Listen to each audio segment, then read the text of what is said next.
Welcome to Reliability Matters, a podcast for the electronic assembly industry. Each episode covers topics related to reliability, best practices, and environmentally responsible assembly techniques, with insights from experts across the electronic assembly industry. Now, here's your host, Mike Konrad. Hi, everyone. Welcome to Reliability Matters. On this episode, I have no guests, no experts, no best practice commentary. This is the last episode for 2020. As I do every year, in January of 2020, I wrote a message from the president on our company website. I had such high expectations for 2020, even comparing the year with the 2020 term used to quantify vision. Who would have thought just 2 months later so much would change? While 2020 is nearly over, I'm sure that I'm not alone in saying that there's not much about 2020 that I'll miss. While the majority of 2020 events were not good, tragic actually, in many ways, and while nothing can be worth the lives that have been lost this year, there are a few silver linings. One such silver lining is the worldwide adoption of virtual communication technology. While such technologies existed well before 2020, the adoption of these technologies surged forward this year, not out of desire, but rather out of necessity. At my company, we've been conducting webinars for many years, even before the term webinar was even coined. The challenges back in those early days were numerous. Most common was the viewer's lack of knowledge with the technology behind the digital meeting platform.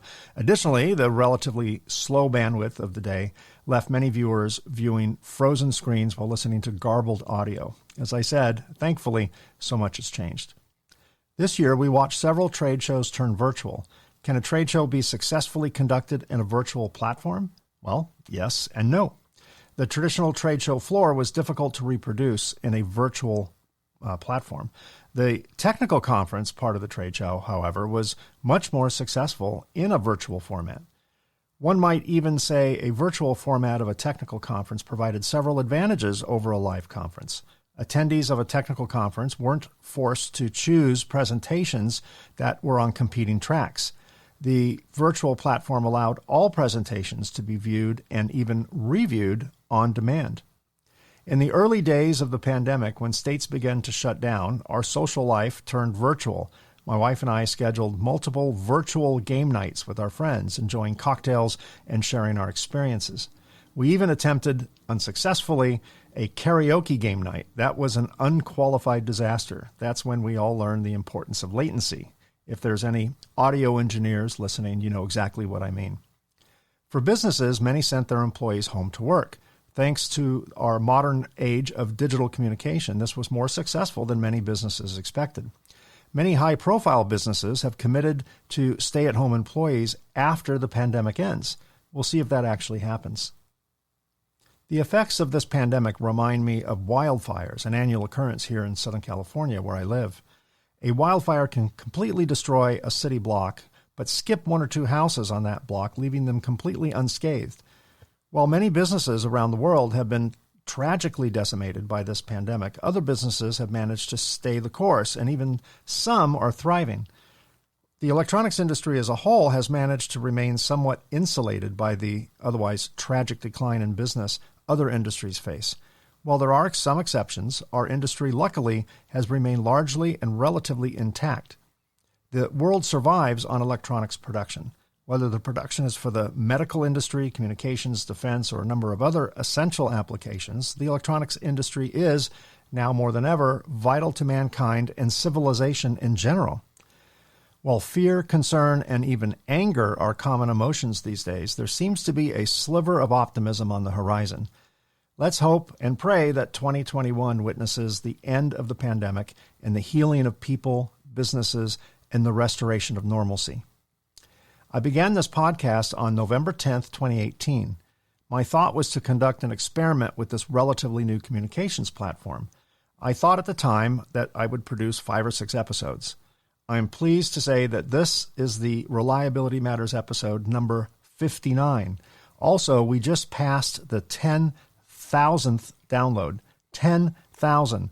Never in my wildest imagination did I ever think we would reach that kind of number.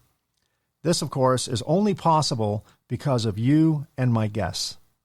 I would like to thank my many guests to date, and this is a bit of a list. Bob Willis, Eric Camden, Paco Solis, Wendy Kasker, Dr. Craig Hillman, Doug Pauls, Phil Zaro, Jim Hall, Ravi Parthasarathi, Umit Tosin, Dr. Terry Price, Sal Sparacino, Dr. Mike Bixenman, Dr. David Bernard, Michelle Ogahara, Sherry Stepp, M.B. Allen, Fred Schenkelberg, Phil Stoughton, Brian D'Amico, Yash Sataria, Paul Mullen, Mike Logan, Phil Kinner, Manuel Schulig, Elizabeth Kidd, Robert Boguski, Mark Levin, John Roden, Kay Parker, Alan Morgan, Brooke Sandy, David Heller, Greg Smith, Tony Lentz, Barbara and Ed Koenigsberg, Dr. Darren Williams, Dr. John Mitchell, Mike Buto, Mark Hughes, Greg Zeraldo, Greg Papandrew, Keith Bryant, Dr. Mike Stahl, Dr. Jenny Wang, Dr. Chris Jackson, Ray Prasad, Matthew Chalkley, David Alexander, Tanya Martin, Greg Vance, Matt Kelly, Dr. Bill Cardoso, Dr. Sean Clancy, Trevor Galbraith, Michael Ford, Dr. Martin Enselm, Tim O'Neill, Kulian Nukala, Prakesh Gango, and Graham Nesbitt. I did that in one take. We're adding to the podcast. We now offer this podcast in both an audio-only format and a video format. To watch the video version of the Reliability Matters podcast, visit our Reliability Matters YouTube channel. 2021 will start off with a fascinating interview with a true industry disruptor, Dr. Eric Fossum, the inventor of the CMOS image sensor, sometimes referred to as the camera on a chip, used today in billions of phones, digital cameras, and other devices, will be my guest. Later in January, we'll have a conversation with Dave Hillman about solder voiding. Tara Dunn will talk about flex and rigid flex circuits. And Francois Monet will talk about connectivity, data management, traceability, and analytics. That's just a small preview of what's ahead on Reliability Matters in 2021. I'd also like to thank all of our listeners and subscribers for making this podcast possible. Without you, there would be no podcast. And finally, I would like to thank Mike Buto of Circuit Assembly Magazine's PCB Chat at PCBchat.com and Fred Schenkelberg of Ascendo Reliability at reliability.fm for syndicating this show and sharing it with their audiences. If you're listening to this before the holidays, I wish you and your family a happy and healthy holiday season. I look forward to saying goodbye to 2020 and ushering in a healthier, happier, and more successful 2021. Happy New Year, everybody. Stay safe, stay healthy, stay happy, and keep doing it right.